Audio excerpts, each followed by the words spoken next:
Hey folks, Kent here from Nerd World Nation. Today I wanted to talk real quickly about Warlord games. More specific, I'll get to Hail Caesar, but I just want to review Warlord games in general. Well, basically Warlord is the leader in historical war games. They have four major genres. Starting with the most recent is Bolt Action, the World War II game. Now this is the newest and the best-selling. Apparently everybody likes World War II. Now that's their, like I said, the best-selling. They've done a lot of the late war, now they're doing a lot of the early war, like Italians and Poles and French and so forth. And now also they have Black Powder. Now Black Powder is more of the Napoleonics. It starts with 1700 with the War of Spanish Succession. It goes all the way through the 18th and 19th centuries. Ends up with the War of colonial wars. And then you have Pike and Shot. That starts with 1500 to 1700. That only really covers War of the Roses and what was the other one? Oh, the 30 Years' War, which are very similar. And then Hail Caesar. This covers their ancients. Now Hail Caesar starts with 3000 BC all the way up to 1500. So you can do a variety of different battles from biblical times all the way up through the Middle Ages. Okay, the best way to start with Ancients or Hail Caesar is the box set Conquest of Gaul. Now in there you get quite a bit, like you do all the starter boxes from Warlord. Well, you get the book, it's one thing, nice hardback book. You can get this separate, you don't have to buy the book, buy the box. But it's a nice hardback book, and it's extremely well illustrated. As you can see, there's all kinds of pictures in it.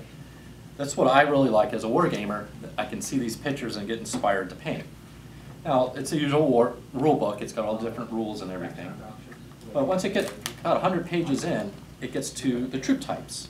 I love the way they rule out the troop types because it has, like, for example, this is the heavy infantry. That pictures of heavy infantry, medium infantry, light infantry, and so forth. And all the different types of units, they have pictures for it.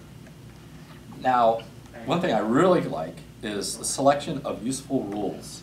Now this is pretty nice because, when you're in the middle of a game, you have to look a rule up and you can't find anything. Here it's all put together and all combined into about 9 or 10 pages. And then after that, there's a bunch of different battles. So here is the last battle they have in the road to Damascus, the Battle of Barton River, one of the Crusader battles. As you can see, it's all laid out here with really nice terrain and really well painted miniatures. Gets you inspired to play. And then it has, what I like is it's got all the rules, special rules, the stats, everything you need.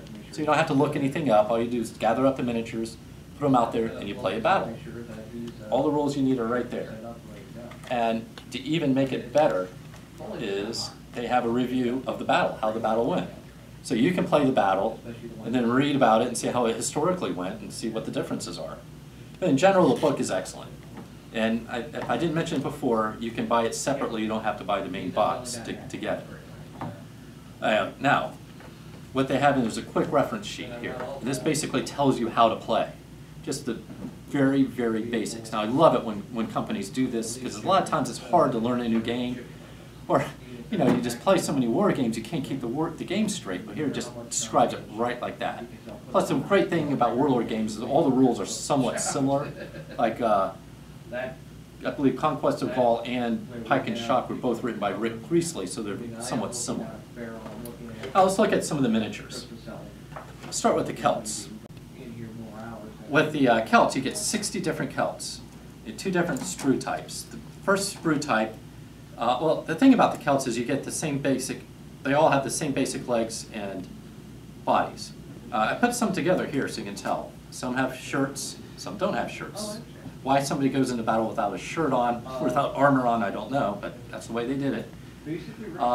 Most of them have spears, but most of them have swords rather, but some of them have spears. And they're all very historically accurate.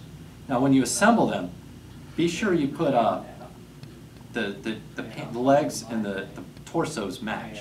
So you see here, the first couple I put together, I didn't match them up. So I got guys without shirts, with torsos with shirts, so it looks like they have a little apron on or something. Just something to look out to when you assemble them.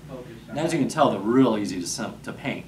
All you gotta do is paint the legs, paint the clothes, do a quick wash and a highlight on the body, the sword, and boom, you're done. So there's not a whole lot to paint. once you get the swing of it, you can cut right through it. So you got 4 sprues like that to give you the basics. Then you got 2 command sprues. Now the command sprues are different only in that they don't have any heads. You got to, for these heads, you just have to use them from the other sprues. But you get 2 standards and a musician for an instrument. So you can do a variety. So you can do a variety of different. Well, not variety, but you can do some poses with that. And each sprue has 2 guys with armor on it. So I use those as my standard bearer, my officers, nobles, whatever you want to use them for. Now one thing I really like is down here on the bottom they have a couple of severed heads. So you can have your guys holding a severed head. For some reason I just think that's cool, having the severed heads. One of the bad things about it, there's not enough shields. You got 10 guys here, but you only have like 5 shields, I believe. 2, 3, 4, yeah, 5 shields. So 5 guys don't have shields, which is not that big of a deal. Now let's look over to the Romans. First thing you do is you get a scorpion, and you get 2 guys there, and you can really, a variety of heads and a variety of arms, you can do a lot of different things, you know, loading it up or just standing there. One thing I think I'm going to do when I build this is there's a guy without a helmet on here. He's got like a bandage on his head. Oops, he's got a bandage on his head. And then here's an arm where he's holding his helmet. So I'm definitely going to be using that for some kind of conversion. I'm not sure what yet. Now let's look at the main troops. You get 3 kinds of sprues. Basically all the sprues have 10 guys on it. 2, 3, 4, 5, 10. So you get 30 Romans plus the scorpion. All have shields, and you get enough. Half can have the swords or gladius, and half have the javelins, spears, or the palum. You can't have them all javelins or have them all swords, which I don't like.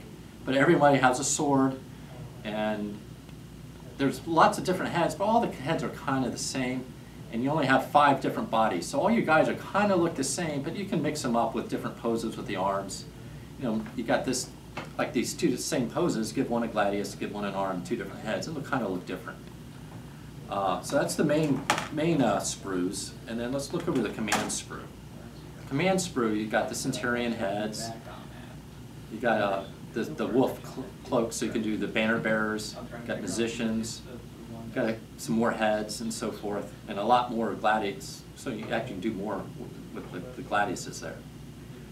Now I'll give you enough to make, what, 30 Romans. So you got a good start with a box to start your Roman army or a Celt army or just do battles. So this is our first review of Warlord games. We're going to be doing one of Bolt Action soon, and then we'll do one of, when we get to when we get to Pike and Shot, we'll do one of those, and we're definitely going to do a lot of, probably over the summer, a lot of Napoleonics, because everybody here loves Napoleonics. But thanks for watching, folks, and may your dice roll well.